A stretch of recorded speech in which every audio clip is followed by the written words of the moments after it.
It's an honor to be here today. I wanted to say a huge thanks to Brooke and MomsTEAM for the incredible opportunity to speak here at Harvard Medical School. One of the great opportunities of my career, and a great venue and a great opportunity to capture this so that other people can benefit from this information. My whole goal here today is I have just one singular goal that we hope we all remember after this talk is done, and that is to try to have policies at the youth sport level be developed and implemented by sports medicine professionals. All right, we're gonna loop back around to this. I want you to think of this as a 20-minute roller coaster ride. Okay, so we're gonna have a lot of twists and turns. It's a little bit dangerous and scary. It's gonna be long uphill climbs and some sprint downhills and then going backwards and loop-de-loops. Because this is what I've lived through over the last 15 years. I've visited 33 states myself in person trying to change policies at the high school level.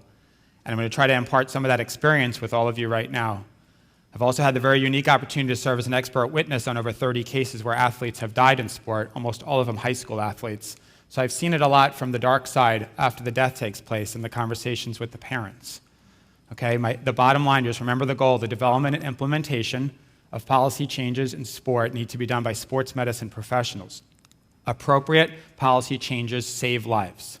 I want you to think back to 2003 when the NCAA implemented heat acclimatization policies for college football. They'd been averaging about 2 deaths per year during the August football practices up to that point. And they were smart enough to realize that almost all the deaths were happening during the August practice sessions, and almost all of them happened in the first 3 or 4 days of conditioning, of practices during that August. So they took a bold step to say, we're gonna absolutely now control how practice takes place over these first couple weeks, so that we're gonna try to I think their goal was probably to eliminate heat stroke deaths during this August timeframe. So they said no 2-a-day practices for the first 5, no repetitive days of 2-a-days, limiting the amount of equipment, phasing in the amount of equipment over time. Okay, well, we've now lived through 11 summers since they implemented that policy. And for the people who have followed those policies as it's been stated, for those August practice sessions, in totality, there's been 1 death from heat stroke. 1 death. We probably saved 22 lives in that time stretch with costing no money whatsoever. It doesn't cost even a dime to implement heat acclimatization strategies, okay? That was something that was implemented, and it was in response to tragedy that took place just 2 years earlier when we lost a high school kid, a college kid, and Korey Stringer, all on the same couple days. But they were the first to act, and they acted very aggressively, and we've seen dividends from that. The NFL acted in 2011 with similar policy changes, with their new collective bargaining agreement related to heat issues. But at the state level, it's a very, very challenging circumstances because you have to go state by state to change each individual policy that you want to change. You might wake up one morning wanting to change coaching education, and the next day is AED, and the next day is emergency action plans, and the next day is heat acclimatization, and the next day is cool first, transport second. Everything that you think of, you have to go state by state, and it's a brutal, long process. So you might ask, what got me interested in this in the first place? Well, when I was a competitive runner as a youth athlete, and August 8th, 1985, I was running in the 10K race in the Empire State Games in upstate New York. 10K is kind of a brutal track race. It's 25 laps on the track. And they were running it in Buffalo during a heat wave. And on the very final lap, I was competing for medals because there was 3 of us competing for medals, and 4th was a half a lap back, so I was definitely processing that I got a medal no matter what happens on this last lap. With 200 meters to go, I collapsed, and I immediately got back up because all I was thinking about is I'm getting a medal if I finish because the 4th was so far back. With 50 meters to go, I collapsed again, but I didn't get back up. I was in a coma for the next 6 or 7 hours at Millard Fillmore Hospital in Buffalo. Very, very, very fortunate to have athletic trainer on site when I had my heat stroke who started to rapidly cool me, recognized heat stroke probably within 30 seconds, started cooling me. They aggressively cooled me en route to the hospital, and then I was very fortunate that the chief of the ER there put me in an ice tub and was out of it for about 6 or 7 hours in a coma, but was able to fully recover, although some of my grad students may disagree. My recovery was full. So when you think about this path, they ran the 10K race during a heat wave at noontime on a black track. They were running the sprints under the lights at night at 8 o'clock where there's no risk of someone having a heat stroke in a 100-meter race. So there's one example of a policy that could have been changed. They didn't allow water during the race. They didn't allow hydration. That has hence been changed even internationally. But part of the blame is also on myself, because the day before I had a 10-hour bus ride and I did not hydrate properly during that 10-hour ride on a traditional school bus. It was really hot on that whole trip, and then staying in a dorm that night. So as in oftentimes in life, we can blame others, but we also have to take some of the blame ourselves as we move forward. All right, so I want you to think about my original goal as I work through some of these issues right here. I want you to take a look at this slide right here. This is the leading causes of death in high school and college football. The numbers are quite similar across different sports. Obviously, head injuries is less when we look at non-contact sports. But the key point of this slide here is that cardiac is the leading cause of death in sport, and it is irrelevant of the sport. Head injury here is second. Heat illness is third. Sickle cell trait is fourth. And if you look at commotio cordis, that's a little bit later, which also really is a cardiac condition, a traumatic one. But when you combine these all together, over 90% of all the deaths that happen in sport are just due to 4 causes, okay? So when we start focusing on emergency action plans and policies and procedures, we really need to be thinking about, do we have the absolute best practices in place to really combat these 4 particular issues? Because without question, they're the great majority of the things that we're going to see. And we want to make sure that we have the right things in place. So to that end, the fundamental question is, can schools and coaches' actions cause athletes to die? So I'm going to give you a couple stories about where tragedies have taken place, and an example of a state that responded in a very proactive way and a state that I believe did not respond as proactively. And I'm going to get to this particular slide in 1 second, but I'm going to tell the story first. Let's see if I can go back. You guys may remember the name Max Gilpin. In August 2008, Max Gilpin was a high school football player at Pleasure Ridge Park High School in Louisville, Kentucky. He was 16 years old. He loved playing football. It was by far his favorite sport. And it was actually 2 weeks deep into practice in the middle of August. On this particular practice, the coach was disappointed with how practice was going. And after 1 hour of practice, he decided to cancel the back end of practice, the back hour, and just do a conditioning session for the athletes. And in that hour conditioning session, he didn't allow any water breaks or rest breaks. Well, in that hour of that practice taking place during that conditioning session, 8 athletes dropped from heat illnesses. I'm not talking about like heat cramps. Like 8 people were removed from the practice. Okay, couldn't continue on. And they kept going and going and going. Okay, 2 people were hospitalized. Okay, and 1 person, Max Gilpin, ended up dying from the heat stroke he had on the field that day. When he went down, there was nobody who really knew what to do in terms of cooling him. They just sat him on a golf cart out in the field. There was no aggressive cooling, even though there was a tub right inside the school, like 200 meters away. The head coach, who was the only person in the school who had official state-mandated training, he'd have even approached Max. He let his assistant coaches take care of it. When the ambulance arrived, they did not do aggressive cooling, and there was no aggressive cooling at the hospital. Max was above the critical threshold for cell damage, which is about 105.5, for over an hour at least. Okay? And that's the key determinant if someone lives or dies from a heat stroke, is the number of minutes above that temperature. If it's over 30 minutes, there's a good chance there's going to be long-lasting complications or potentially death. Well, in this particular case, the ensuing legal fallout, you may know this, but the head football coach, was the first time a person was criminally charged in our country with their role in somebody's death on the athletic field in a high school sports field. He was charged with reckless homicide. Okay, so then there was this long legal battle that took place after it, and also there was a civil legal battle, as you could probably imagine. But the push came to shove was, can a coach's actions cause the death, and can they be held accountable after for those actions? And we have to think about the policies that they lacked in this particular situation. There wasn't coaching education for all the coaches. There was very limited education for the head coach. There was no emergency action plan. There was no policy and procedures. They didn't have an athletic trainer. They didn't have any aggressive cooling strategies. They didn't have a work-to-rest ratio based on the environmental conditions. That's just a tip of the iceberg in this particular setting. Easy things to have in place to assure the safety of these athletes. And why I said to you before, implementation of the development and implementation policies have to be by sports medicine professionals. Do you know that 3 months after Max Gilpin's death, I'm standing at my island in my kitchen, I'm making dinner for my family, and the phone rings, and one of the state legislators calls me up and says, we've come up with a policy that when the heat index is above 94 degrees, if it's above 94 degrees, we're going to mandate a cold water bath at every single football practice field in the state of Connecticut. And this individual was with the subcommittee, I guess health, subcommittee for the state. And I said, you can still have a heat stroke when it's 93 degrees heat index.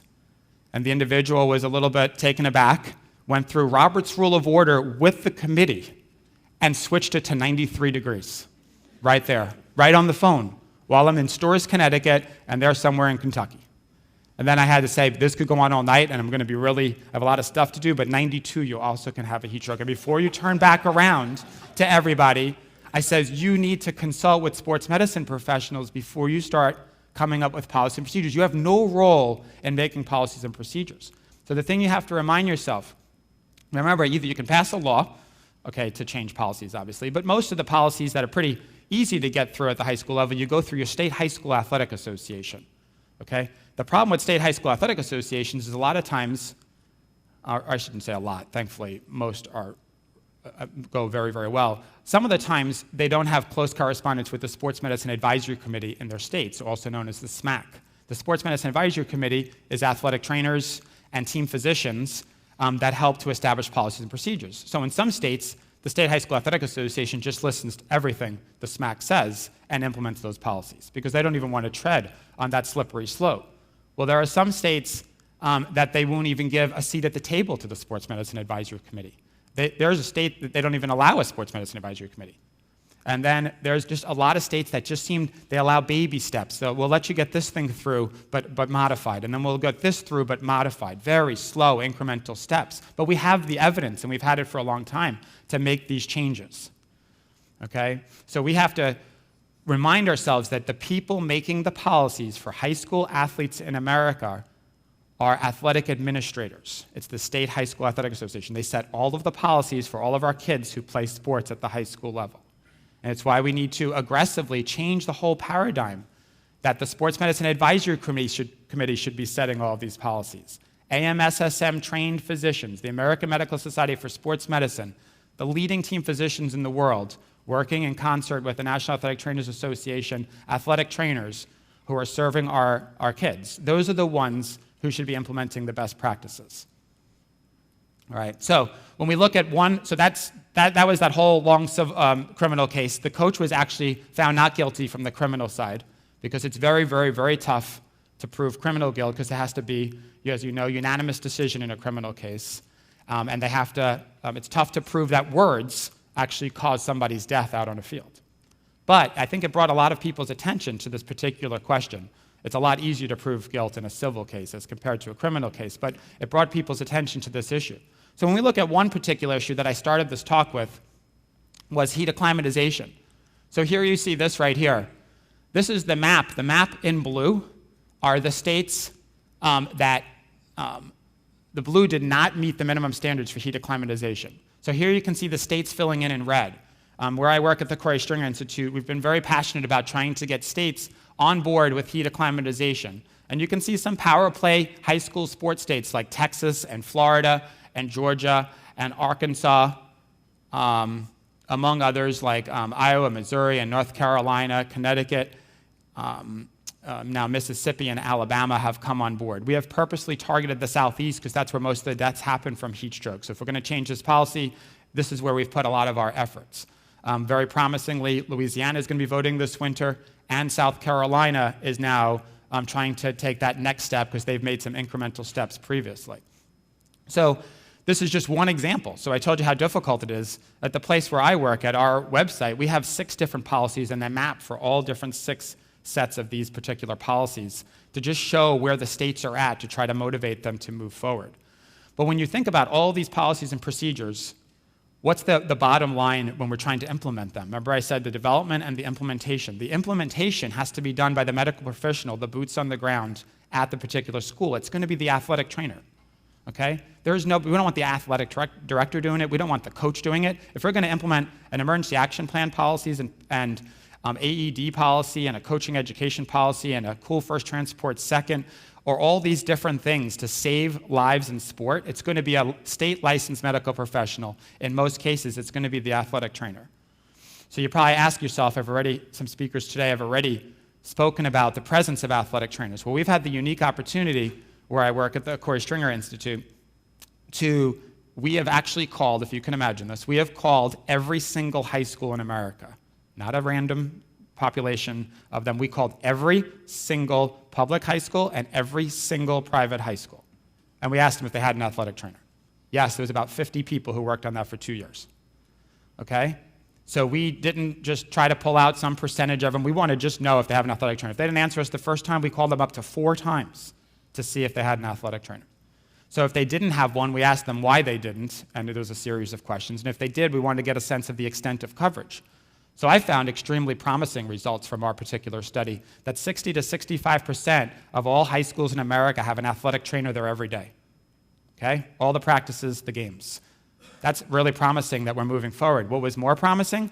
About 85 to 90% of all high school athletes in America have an athletic trainer that they work with on a daily basis. The reason is the larger schools were much more likely to have an athletic trainer. So the percentage of athletes who are covered is actually overwhelmingly, in a positive light. So if we're looking to make positive changes, we got to get with the athletic trainer because they're reaching, think of that, 90% of the kids that are in our country right now. That's a pretty positive thing in terms of trying to make some of those particular changes. But as you can imagine, athletic trainers come with a budgetary cost. So another thing that we're extremely interested in right now where I work is we're looking to see, is it actually cheaper to have an athletic trainer than not having one? People cut it because of budget cuts. But some of our initial work right now with insurance companies and liability and medical insurance companies is that we've had some recent conversations in the last couple months that have been extremely intriguing to us, that the insurance premiums skyrocket when they don't have an athletic trainer. And in one instance that we just found out, it skyrocketed above the salary of the athletic trainer. So they cut the athletic trainer, no coverage for the whole year, but they paid the price and they didn't have the employee there. Okay? So we're trying to find the angles to get people to understand the value of having the athletic trainer there, because ultimately that's, I think, our greatest service we could ever do in these particular circumstances. So when you loop back around to that particular Kentucky case that I mentioned before, the state of Kentucky didn't make proactive strategy changes like we've seen in other states after tragedy has struck. The state of Arkansas is an example of a few years ago. You might have seen some specials on PBS, one called Football High, an hour-long documentary about some heat strokes and head injury issues that they had to deal with.